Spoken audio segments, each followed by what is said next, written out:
Assalamualaikum warahmatullahi wabarakatuh. Alhamdulillahilladzi ja'ala al-hayata ad-dunya la'ibun wa lahwun wa zinatun wa tafakhurun bainana wa takathurun fil amwali wal awlad. Asyhadu an la ilaha illallah wa asyhadu anna Muhammadan 'abduhu wa rasuluh. Allahumma salli wa sallim wa barik ala sayyidil wujud Sayyidina Muhammad wa ala alihi wa ashabihi wa li baitihi wa dhurriyyatihi ajma'in. Kita masuk ke kitab Hadaiqul Haqaiq, taman-taman hakikat. Hakikat itu jika dikumpulkan ujungnya adalah ma'rifatullah, mengenal Allah Subhanahu wa ta'ala. Bab hakikat yang akan kita bicarakan pada pagi ini itu bab ke-7 dan 8 tentang dunia, ya. Berdasarkan surah Al-Hadid ayat 20, Rabbuna tabaraka wa ta'ala, Allah ta'ala berfirman, ya'lamu annama al-hayatud dunya la'ibun wa lahwun wa zinatun wa tafakhurun bainakum wa takathurun fil amwali wal aulad. Jadi ada pemberitahuan, ya'lamu, ketahuilah oleh kalian, hanyalah dunia itu, hayat, ya, kehidupan dunia itu, dunia secara bahasa artinya dekat atau rendah. Dekat atau rendah, bisa juga diartikan hina, ya. Ngapain saja kita di dunia ini sudah dibuat dan gak akan keluar dari patron ini atau fitrahnya dunia. Apa itu? La'ibun. La'ibun artinya main-main, ya. Orang main-main ada bosannya gak? Ada, tapi asik gak di awal? Asik. Maka la'ibun ini menghasilkan kesenangan tapi tidak tenang, ya. Walahun, walahun sedagurau, ya, gak serius. Nggak tahu nih lockdownnya, ini belum lockdown lah, ya. Apa istilahnya? PPKM ya. Aduh, ribet juga istilahnya. Di Malaysia lain lagi istilahnya. Ya, PPKM apa aja deh. Yang penting itu, ya, pembatasan. Ya, entah ini serius atau tidak, kita nggak ngerti. Dulu ketika baru kena nomor 1 itu Depok, tegangnya bukan main. Sekarang banyak yang kena, kok orang malah jadiin bahan candaan, kan? Enggak. Masjid sepi, supermarket biasa. Walaupun mal-mal ditutup, ya, atau dibatasi. Ya, tapi nanti tempat ibadah semua agama terkena. Jadi bukan hanya agama kita, agama Islam, ya. Jadi jangan pakai otak konspiratif yang nggak sempurna. Konspirasi itu ada ilmunya, ada teorinya, dan jangan terjebak pada hal-hal yang isinya sampah-sampah otak, ya, sampah-sampah berita. Apalagi isinya dunia, wazinatun, perhiasan. Kita suka perhiasan nggak? Mulai dari baju, pakaian, ya, semua. Apalagi perhiasan yang ada di tubuh, termasuk perhiasan bentuknya rumah, pernak-pernik rumah. Makanya kalau benerin rumah ada ujungnya nggak? Kayaknya ada aja kurangnya, ya. Termasuk kendaraan, sama-sama naik kendaraan, beda merek aja udah beda cara mandang. Nah, ini zina, bisa disebut style, ya. Dunia itu gaya-gayaan aja, ya. Dunia itu orang berlomba untuk gaya-gayaan. Maka orang yang hidup dengan style seperti ini, capeknya bukan main. Dan kita masih segar dalam ingatan kita. Ibu-ibu punya tas harganya sekian M, ya. Bapak-bapak punya jam, kan ada juga tuh ya. Jam tertentu harganya ratusan juta, bahkan beberapa M. Jadi jamnya itu bisa beli Alphard satu. Itu zinatun, ya, lifestyle, gaya hidup, ya. Wa tafakhurun bainakum. Nah, sebelum masuk ke zinatun itu, teman-teman, mainannya, perhiasannya anak kecil beda nggak dengan remaja? Remaja beda dengan dewasa. Dewasa beda dengan tua. Sama, orang yang hidupnya sederhana beda dengan yang sedang, beda dengan yang kaya.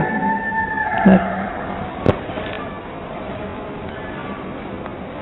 kalau anak kecil bilang duit banyak, itu berapa biasanya?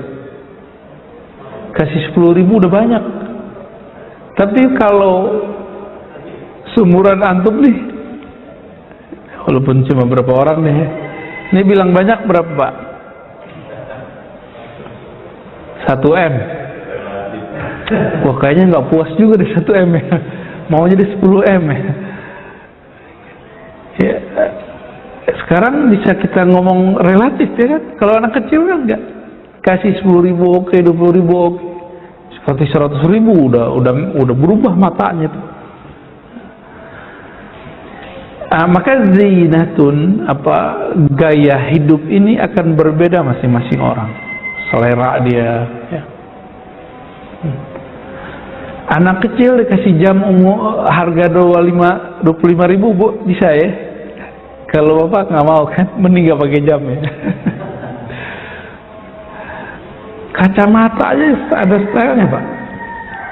Mulai dari harga 300 sampai 3 juta, sampai ya puluhan juta, Masya Allah. Ada aja. Jadi manusia emang zinatun. Jadi dari dulu sampai sekarang sama. Jadi manusia itu cuma beda peradabannya, tapi dalamnya sama. Nah, dia akan terjebak dalam urusan duniawi yang begini. La'ibun, main-main.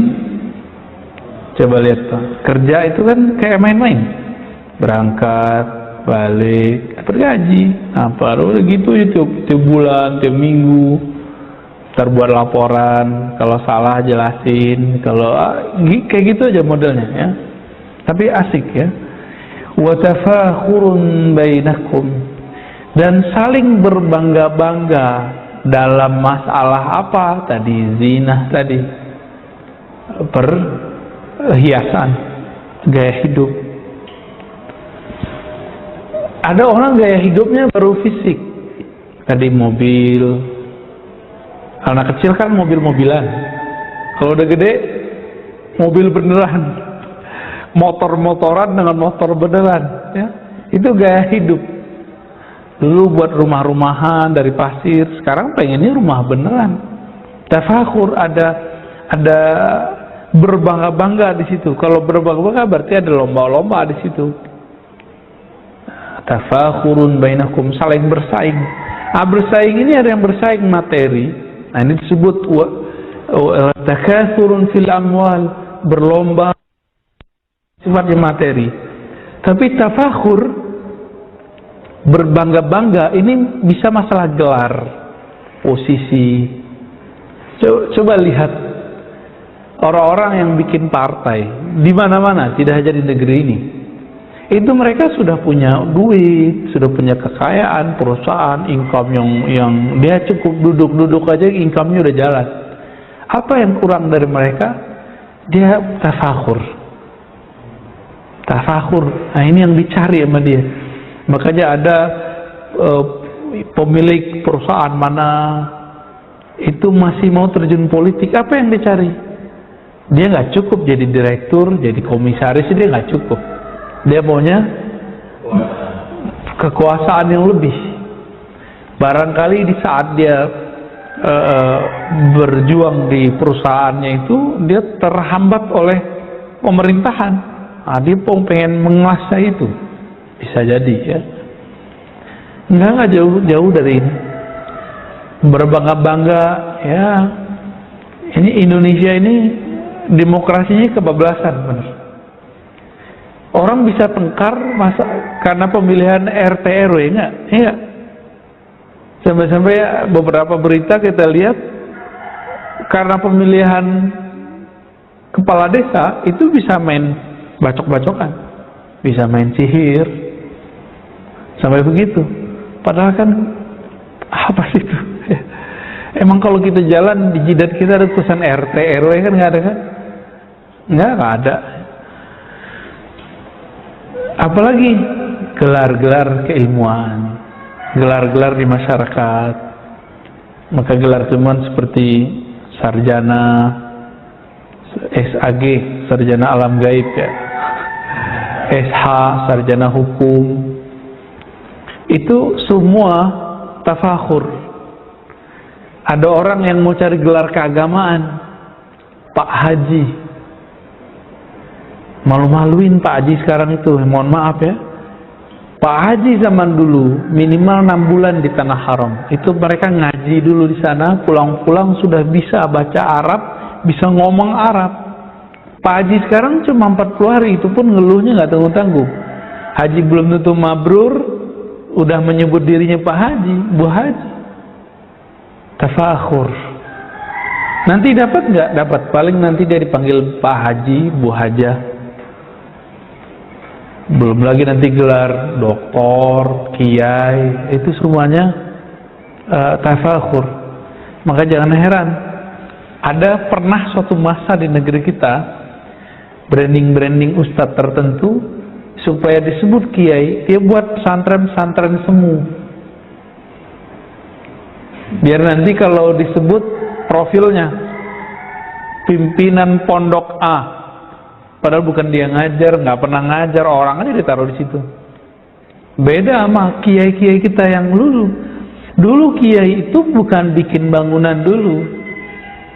Kiai itu bikin spiritnya bangunan. Ngapain orang di pesantren? Ruhnya pesantren ngapain? Ta'lim. Kalau ta'lim berarti ada mu'alim, ada guru, ada murid. Tadi ada ta'lim, ada 3 ya. Apalagi bangunan nyusul. Bangunan nyusul itu. Ini mohon maaf juga nih, banyak orang-orang yang sudah sukses secara harta, materi, mau beli pesantren, silakan beli. Mau bikin pesantren, silakan bikin. Tapi yang ngerti ruhnya pesantren siapa? Ya kiai.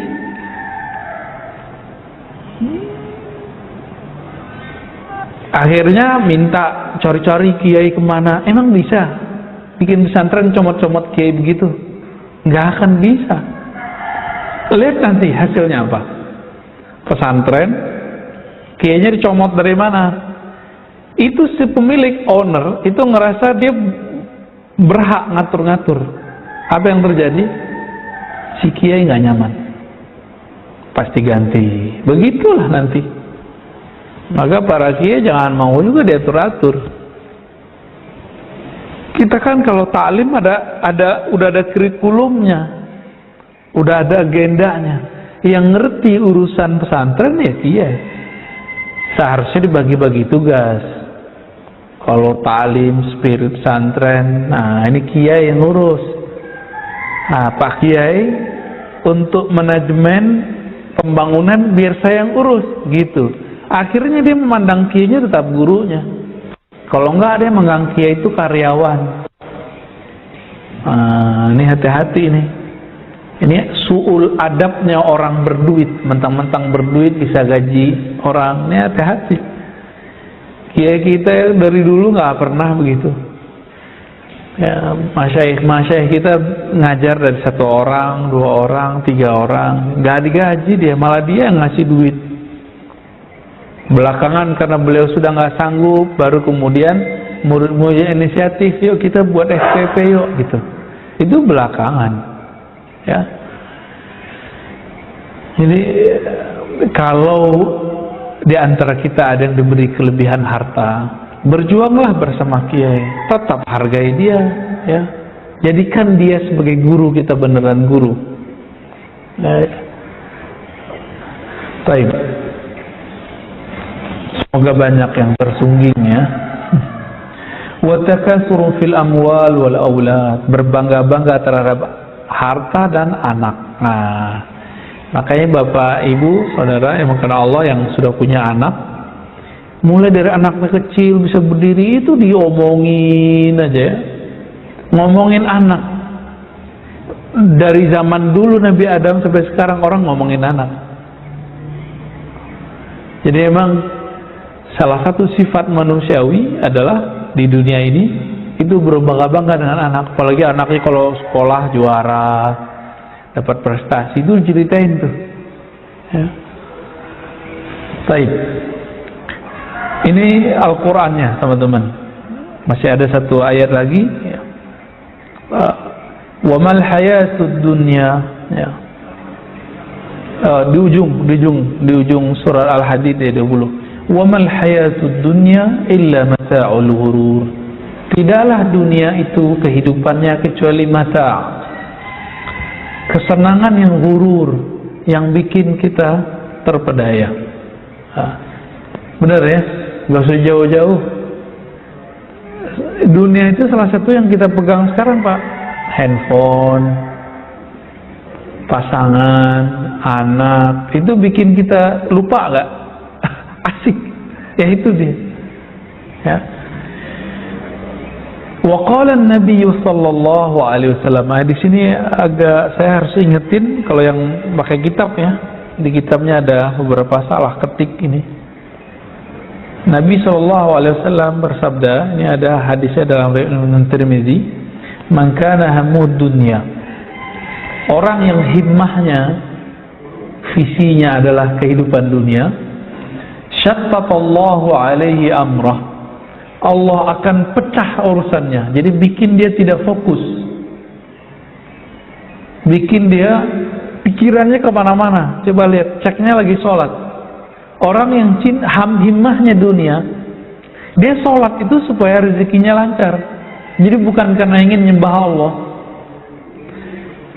Orang-orang ini kalau dikasih ijazah sama gurunya surat Waqiah, itu surat Waqiah itu kan nama Allah, bukan untuk dia tadaburi. Tapi niatnya cuma satu, sebagai rezekiku lancar.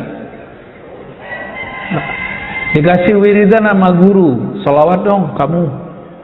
Dia sholawat bukan karena cinta Nabi, tapi karena dia pengen duitnya banyak. Nah, ini orang-orang yang disebut syattatallahu amrah. Maka orang ini kalau zikir nggak pernah fokus, sholawat nggak pernah cinta, nggak pernah rindu. Nah, itu syattata, kolbunya dibuat nggak bisa fokus, ya. Dalam urusannya jadi banyak, syattata alaihi amrah, maka urusannya jadi macam-macam, jadi ribet. Seharusnya mudah jadi ribet. Di sini tertulis wajahila faqrah. Nah, ini salah ketik, ya. Yang benar waja'ala faqrah. Ini kalau di kitab saya. Baina ainai. Dan Allah kemudian menanamkan satu sifat mental yang tidak, akibat dia tadi tidak bagus himmahnya. Mental apa? Mental kefakiran di sininya. Baina ainai, di bagian otak depannya itu yang kita sebut korteks lebih kurang, ya. Itu di bagian sini itu angan-angannya jadi kayak mental miskin. Orang mental miskin gimana? Orang mental miskin gimana? Mau dia kaya, pengen dapat lebih. Maka mental miskin ini dikasih berapa aja nggak puas-puas. Ini yang kita sebut tamak. Ditamak. Maka saya sering nanya, di bulan puasa kita pernah buat kajian Mukhtasar Ihya, dan saya nanya, mungkin masih ingat, yang koruptor itu, korupsi itu orang kaya apa orang miskin? Orang kaya, ya, bener. Orang miskin apa yang mau dikorupsi? Jabatan gak punya,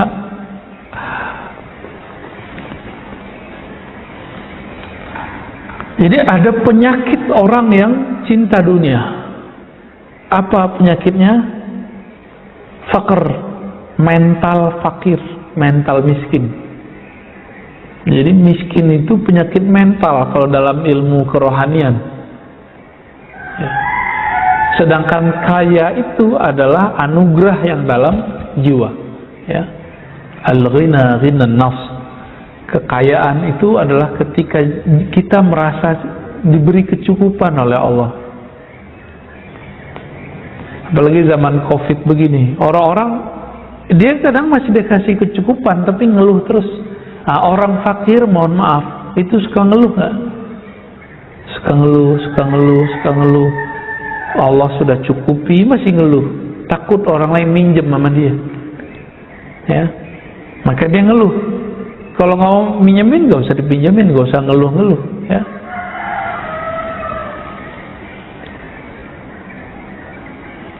Walam ya'tihi minha illa ma kutiba lahu, illa ma kataba lahu.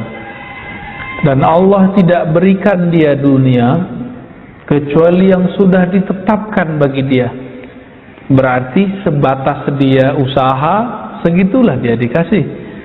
Wa man kana hammuhu al-akhirah jama'a Allahu shamlahu wa ja'ala ghinahu fi qalbihi wa atathu dunya raghimah. Ya.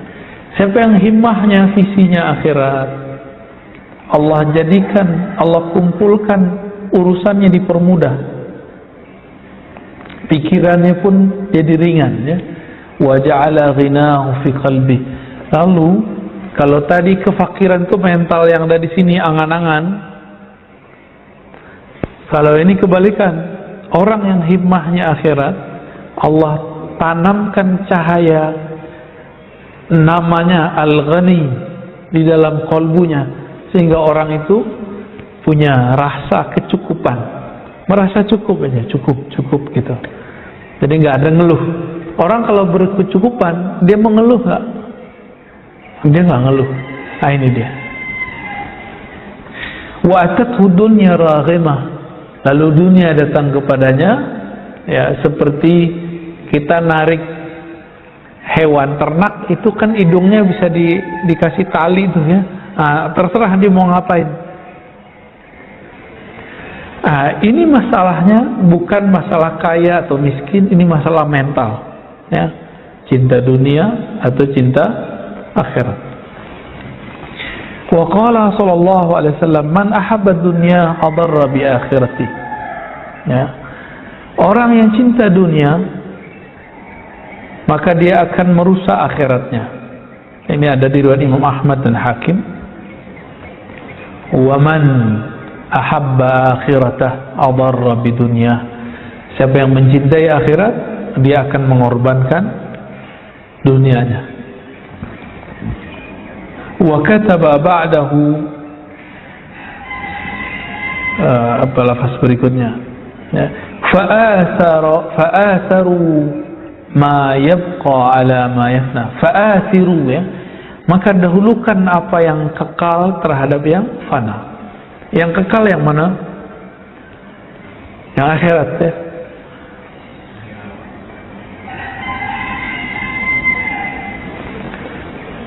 Sahabat-sahabat yang dimuliakan Allah, apa yang kekal itu? Pertama, mengenal Allah. Yang kedua, ritual menyembah Allah. Itu kekal. Pertama, mengenal Allah.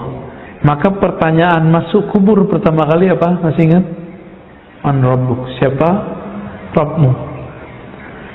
Artinya orang ketika bangun nanti di alam kubur, Bapak ini kita kalau bangun di alam kubur nanti, itu seakan-akan kita bangun tidur, nggak nyadar kalau sudah mati. Kapan sadarnya?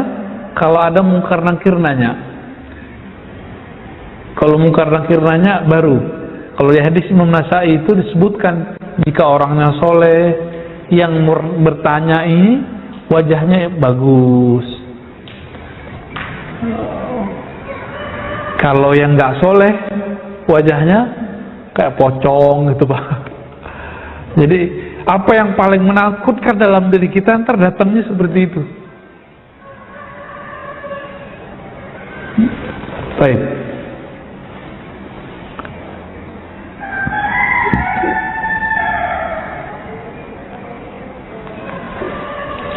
Namun sekarang orang mendahulukan ritual penyembahan daripada menyembah mengenal yang disembah. Yang pertama apa dulu dong seharusnya? Mengenal yang disembah. Itu yang Nabi ajarkan 13 tahun di Mekah. Di Madinah cuma 10 tahun lewat sedikit, itu baru diajarkan syariat.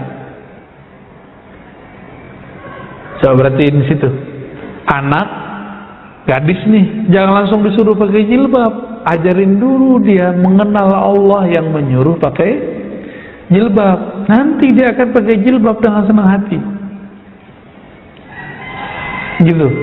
Ya kalau dia nggak pakai itu urusan dia nanti kalau sudah dewasa kan. Kecil.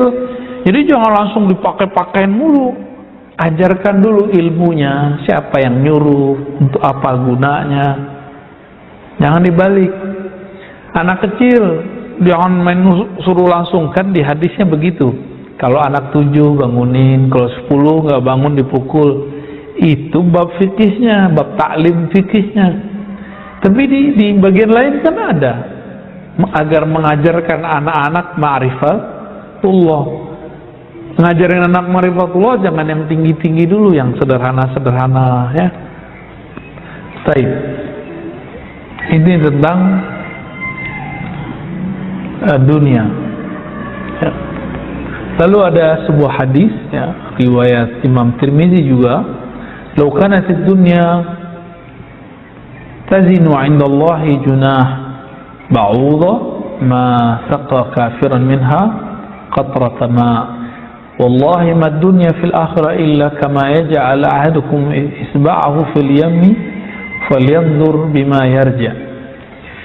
Di dunia itu kalau ditimbang di sisi Allah seperti ringannya seperti sayapnya nyamuk,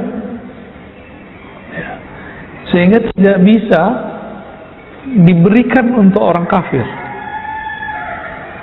apalagi mukmin.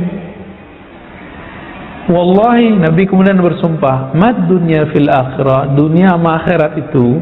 Jadi teman-teman, silakan serius membangun kebahagiaan di masa tua. Tapi ingat, kita ada masa nanti yang nggak pernah tua. Ini yang harus dipikirin.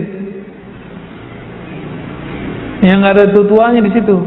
Orang di neraka umur 30-an, orang di surga umur 30-an. Dan itu abadi terus. Nah, ini yang dikatakan di hadis tadi. Dunia itu sama akhirat, kalau mau diukur nikmatnya, coba tangan kita celupin ke laut, tetesan yang nempel itu itulah dunia. Kebayang akhirat nikmatnya gimana? Nggak ada ujungnya, nggak ada ujungnya di akhirat itu. Itu sebabnya kita pasti merasa heran. Kok ada majelis zikir yang rame sebelum pandemi ya? Rame, orang datang dari mana-mana. Ternyata Nabi menyebutnya Raudhatul Jannah, ya, Riyadul Jannah, taman-taman surga. Jika engkau melewati taman surga, maka petiklah, maka iciplah di situ. Ada perintah begitu dari Nabi Sallallahu Alaihi Wasallam. Berarti di dunia ini ada taman-taman surga. Maksudnya apa? Sayyidina Ibrahim dalam hadis yang sahih itu ngirim salam untuk umat Nabi Muhammad Sallallahu Alaihi Wasallam, lalu mengatakan, "Hai umat Muhammad, ketahuilah bahwa surga itu tanahnya subur, tetapi belum ada pepohonannya." Nyambung dengan hadis Imam Tirmizi tadi. Taman surga itu apa wahai Rasulullah? Qala hilaquz zikr, halaqah zikir. Jadi jika ada orang berzikir di dunia, itu langsung dia nanam, Pak. Antum ini baca subhanallah, langsung ada pohon di sana. Subhanallah bihamdihi, subhanallah, langsung ada pohon tuh. Dan gedenya bukan main. Kalau kita zikir 100, teman kita 101, ya banyakkan dia. Kita 100, dia 1000, banyakkan dia. Maka mau buat coupling surga, couplingnya dengan zikrullah. Ya. Dalam hadis itu dikatakan, Nabi Ibrahim berpesan, taman-taman surga itu diciptakan Allah dari tasbih, subhanallah, takbir, tahmid, tahlil, subhanallah, alhamdulillah, wa la ilaha illallah, wallahu akbar. Cuma kita nggak lihat ya, belum lihat ya. Karena belum lihat jadi nggak yakin, karena penglihatannya pakai ini. Kita ini kenapa disebutkan sama dengan binatang ternak oleh Allah Ta'ala? Karena pandangannya cuma pakai mata ini. Kalau pandangannya begini ya kalah sama kelelawar. Kelelawar jorok jauh juga bisa lihat. Benar gak? Kelelawar dari jarak jauh udah bisa baca. Kalau cuma pakai mata ini, kita baca subhanallah nggak lihat hasilnya, makanya nggak percaya. Itulah sebabnya kenapa orang mau macet-macet ria nih sebelum pandemi, masa pandemi sama, mulai dari jam 7 sampai jam 9 itu macet di jalan, nggak takut kena covid. Macet-macet di MRT, di bus, orang nggak takut. Tapi untuk duduk sejenak baca la ilaha illallah, atau ketika dia antri itu dia baca subhanallah, itu kayaknya sulit nyarinya. Hari ini manusia lebih senang yang bisa terhibur telinga, maka pada pakai headset, dengerin musik terus. Ya kita nggak melarang orang dengerin hiburan. Tapi kalau seorang mukmin, hiburan basicnya apa? Menyebut nama Allah Subhanahu wa Ta'ala. Ya. Jadi kalau antum hitung nih, kita sebenarnya cinta dunia apa akhirat sih? Cinta dunia, kerja mulai dari jam 8, pulang jam 4. Benar? Itu untuk apa? Biar bisa bikin rumah, bisa beli mobil, anak-anak bisa sekolah, bisa makan enak. Dunia nggak tuh? Itu penting. Oke, sekarang minimal ada backup lah untuk akhirat. Pagi sebelum berangkat zikir nggak? Pulang zikir lagi nggak? Zikir di luar sholat wajib loh ya. Sholat wajib itu terlalu standar lah untuk seorang yang soleh. Itu aja ya. Setelah ini riwayat-riwayatnya kurang sahih. Ada satu yang bisa dipakai. Hubbud dunya ra'su kulli khati'ah. Cinta dunia adalah awal pokok dari semua kesalahan. Gitu. Kenapa ada orang di dunia ini ria? Ria itu pengen dipuji nggak? Pengen dipuji itu duniawi nggak? Duniawi juga. Rusak nggak amalnya? Allah sebut fawailul lil musallin. Celaka bagi orang yang salat. Ya. Baik, babus tsamin. Bab yang ke-8 fil amal, mengenai angan-angan. Ini pendek kok, jadi kita baca dikit aja. Kata beliau Imam Syamsuddin Ar-Razi, "I'lam anna al-amala huwa ar-raja." Dalam bahasa Arab ini unik, ada amal pakai ain, ada amal pakai hamzah. Apa bedanya? Kalau amal itu aktivitas real. Kalau amal pakai a, itu angan-angan doang. Jadi kerja itu angan-angannya doang. Bukan otaknya yang bekerja, bukan angan-angan. Oke, bisa bedain? Contoh, wah saya pengen bangun rumah nih, ntar begini, itu angan-angan namanya. Kalau orang kerja gimana? Itu langsung dia kerja, dia nabung, jadi. Waduh, pengen umroh nih. Zaman-zaman sebelum pandemi kan ada musim.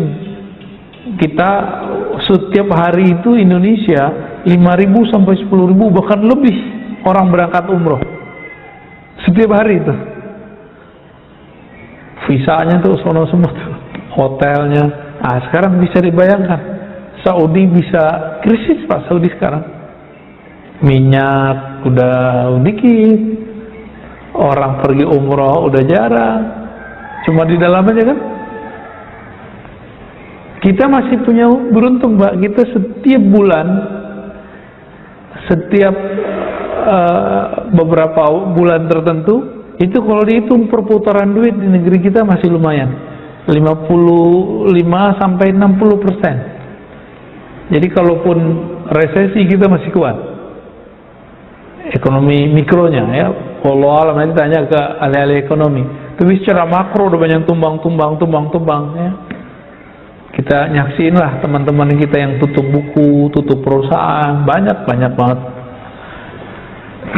Nah itu yang disebut tadi laibun walahun, ya main-main aja, ada yang naik, ada yang jatuh, suka-suka Allah lah, main Lego.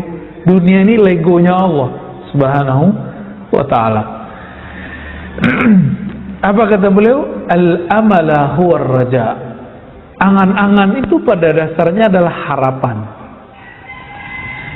Wa ta'allaqal qalbu bil baqa, wa ta'allaqul qalbi bil baqa. Harapan-harapan, angan-angan ya. Sedangkan qalbu itu maunya bukan berharap kepada angan-angan, maunya kepada yang abadi. Faman tala amaluh istaghalla bil jam'i wa tahsil wa ghafala 'anil maut wa tarakahu nasyan mansiyah. Kaman aiqana annahu sayabqa ila aqsa awqatil ajal. Maka orang yang sibuk dengan amal, angan-angan, kalau kolbu enggak melahirkan amal, lain lagi ceritanya. Siapa yang sibuk dengan angan-angannya, maka ujung-ujungnya hidupnya apa? Fulus. Ya semua orang butuh fulus, semua orang butuh duit. Tapi jangan jadikan itu tujuan gitu. Apa bedanya orang yang menjadikan harta itu tujuan?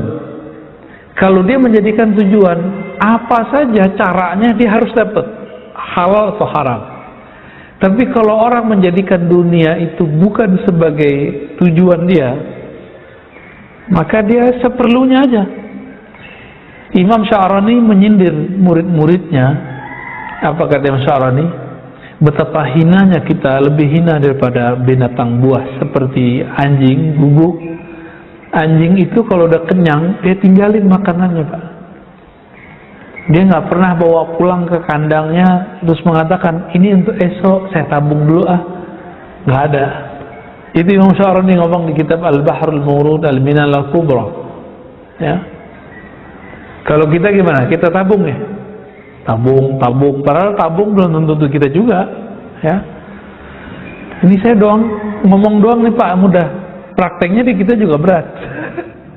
Di saya juga berat. Ini ujian semua orang nih. Mau kiai, mau ustadz, mau dokter, nggak dokter sama aja ya.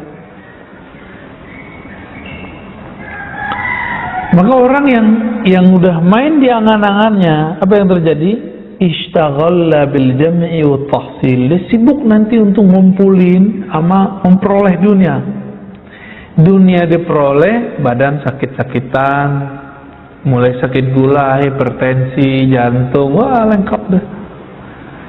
Pengen buat rumah gede-gede supaya anaknya itu enak tidur, tahu-tahu pas udah agak tua, anak-anak bikin rumah sendiri di luar. Sepi lah di rumah berdua. Syukur kalau masih berdua. Kalau satunya meninggal, lebih sepi lagi. Nah ini yang disebut laibun walahun, Lego. Suka-suka Allah mau diapain? Kita kejar-kejar supaya nanti enak di masa tua, ternyata nggak enak. Coba tanya sama orang pensiun, bapernya tinggi-tinggi. Bapernya tinggi, nggak ditelepon anak, ditelepon anak nggak diangkat, itu perasaannya masya Allah. Padahal secara materi udah cukup, ya. Wa ghafala 'anil maut, dia nanti lupa daripada kematian. Wa tarakahu nasyan mansiyah, ya, lalu meninggalkan mengingat maut. Nasihat manusia seakan-akan dia lupa, ya, kama aikana anu sabqa ila aqsa awqatil ajal. Tahu-tahu lagi asik-asik nyari kena covid mati, ya kan? Benar ya? Ini sekarang udah banyak kan, lebih cepat penyebarannya, lebih cepat penyebarannya, Pak. Jadi orang-orang yang sehat hari ini, kita nggak tahu kalau di dalam dirinya ada komorbid, apa yang terjadi. Sekarang kena, besok udah meninggal. Itu agak cepat nih, ukuran COVID-nya agak cepat. Masih pasang-pasang apa? Masih pasang status kemarin di Facebook. Sekarang udah nggak ada, udah dikubur. Nah, ini udah mulai muncul nih. Nanti ada virus mungkin lebih dahsyat dari ini. Kena mati gitu. Nauzubillah min dzalik. Nauzubillah min dzalik. Ya.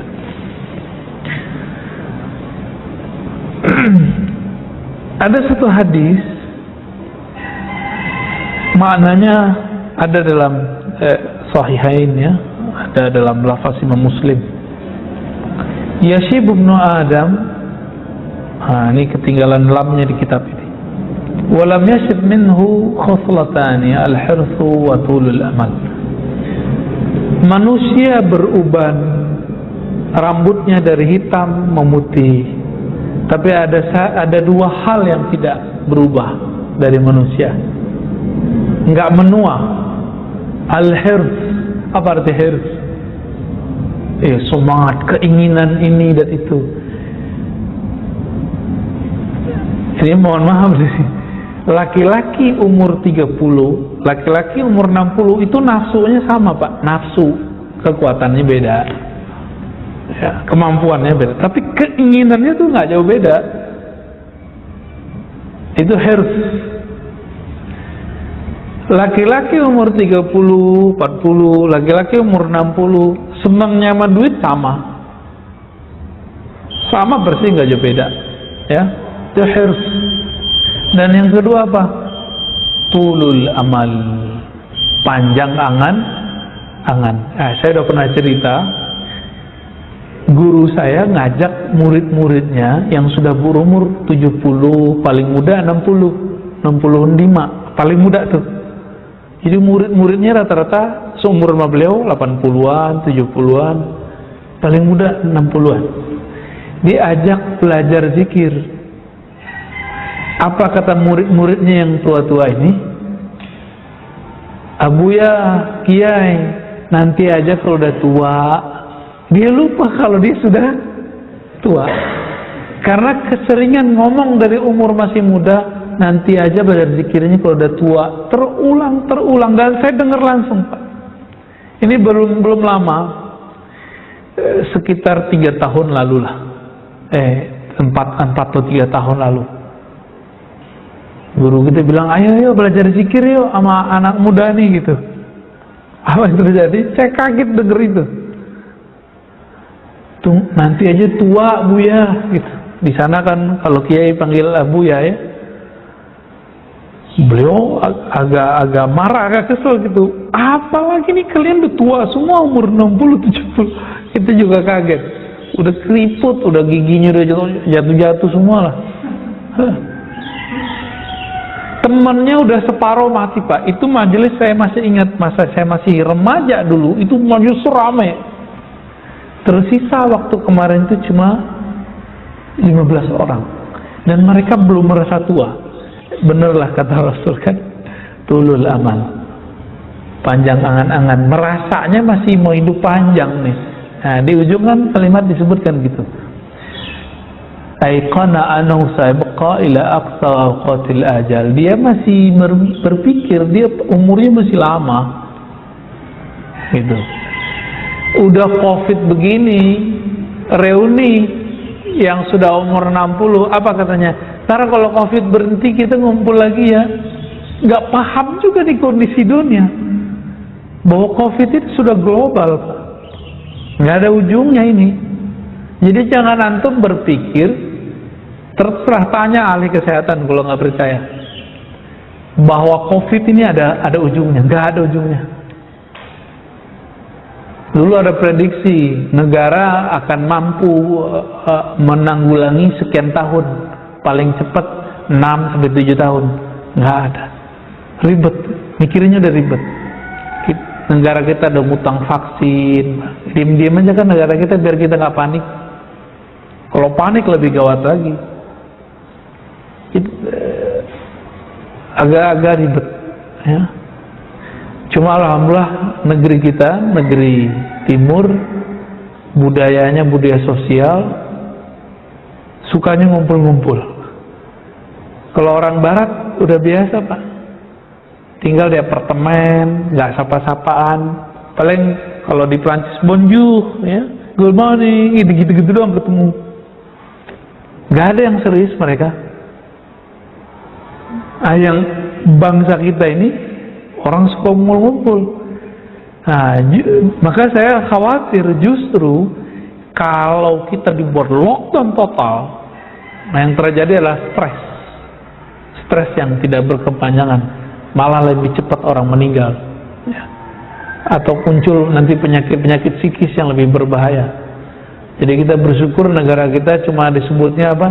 PPKM, ya, darurat, ya udah, masih syukurlah. Ini kalau orang kedokteran murni bilangnya apa? Harus lockdown, karena mereka masih panjang angan-angan, dikira ini ada ujungnya. Dengan lockdown berhenti, siapa bilang berhenti? Nah, jadi dengan adanya transportasi yang dari mana ke mana, ini kan masih terbuka Pak. Itu bisa penyakit itu dalam sehari bisa nyebar kemana-mana, ya. Maka Nabi SAW mengatakan, Inna akhwaf ma akhafu ala ummati al-hawa wa tul amal. Yang aku khawatirkan kepada umatku bukan miskin, bukan syirik. Nabi gak khawatir umatku kuat-kuat akidahnya. Yang khawatir kepada al-hawa, keinginan hawa nafsu, wa tulul amal, dan panjang angan-angan. Maka coba mulai dilatih diri, ya, puasa zahir batin. Jangan hanya puasa zahir, puasa batinnya juga. Puasa batin itu dengan cara mengurangi angan-angan, ya. Apa kata beliau di ujung ini paling keren nih kalimatnya. Wa'lam anna qasral amali min a'zamis sa'adat. Pengen bahagia nggak? Pasti kita pengen bahagia. Cara bahagia cuma satu, pangkas angan-angan. Jadi a'zamus sa'adat, orang yang paling bahagia di muka bumi, orang yang dirinya paling tidak terikat dengan bumi. Orang yang paling bahagia di dunia, orang yang kolbunya tidak nyantol ke dunia, sehingga dia bisa memangkas angan-angannya, gitu. Kita ngebanyol lah. Saya kan, teman-teman saya sekarang lagi naik-naik umur-umur sebelum 40 ini, itu masa-masa lagi nanjak semua karir. Beberapa kawan saya ngomong gini, aku kalau nggak punya utang, itu kayaknya hidup nggak ada tantangan, nggak ada bergairah bekerja. Ngutang aja gitu. Jadi utang itu dijadikan sebagai cara supaya rajin nyari. Tapi coba rasain Pak, enakan hidup nggak ada utang atau nggak ada utang? Ada utang nih atau nggak ada utang? Enakan hidup yang mana? Hidup yang kredit atau yang cash? Secara kolbu nih kita nanyanya, bukan secara semangat nyari. Pasti kita pilih yang tidak berutang. Cuma teman-teman kita pengusaha buat kaidah hadis pengusaha, hadis at-tajir, apa kalamnya, inna dain minad din. Berutang itu bagian dari agama, katanya. Berutang bagian dari iman. Jadi mereka itu agamanya agama mencari hidup itu dengan cara berhutang dulu. Itu konsep hidupnya, ya. Ya terserahlah, silakan dilalui hidup begitu. Tapi Nabi SAW, kita lihat baginda Nabi SAW menghindari hutang. Beliau daripada menghutang lebih baik menggadaikan salah satu baju zirah, baju tahan bacok gitu ya, yang pelindung ketika perang. Dan beliau memilih menggadaikan. Ini saya nggak nyuruh antum menggadaiin ya. Kalau antum kan udah ngutang gadain lagi. Jangan, nggak ada dua-duanya, jangan. Tapi kalau terjepit, Nabi menggadaikan. Kepada siapa Nabi menggadaikan? Kepada orang Yahudi. Ini bukti bahwa boleh interaksi dengan orang-orang Yahudi dalam urusan duniawi. Ya. Nah, itu Nabi SAW. Ternyata Nabi berdoa, ya Allah lindungi aku daripada ghalabatud dain, belenggu hutang, dan qahrul rijal. Ya, qahrul rijal ini tekanan orang yang menekan, ya mungkin debt collector dan sejenisnya itu. Nah, jadi Nabi sudah melakukan itu. Maka teman-teman coba wiridkan itu jadi doa. Gak usah pakai bahasa Arab, pakai bahasa Indonesia boleh. Tapi kalau Arabnya Allahumma a'udzubika min ghalabatid dain wa qahril rijal. Minimal sekali sehari aja. Ya Allah lindungi aku, jaga aku daripada belenggu hutang. Kalaupun berhutang tapi tidak membelenggu gitu. Amin ya rabbal alamin. Nah, kira-kira itu teman-teman, kalimat inti di kitab ini ada di ujung tadi. Jika ingin bahagia, maka pangkas angan-angan. Jangan banyak pikirkan dunia. Jalani aja hidup di dunia. Kerja ya kerja, tapi jangan nyantol hati pada tempat bekerja.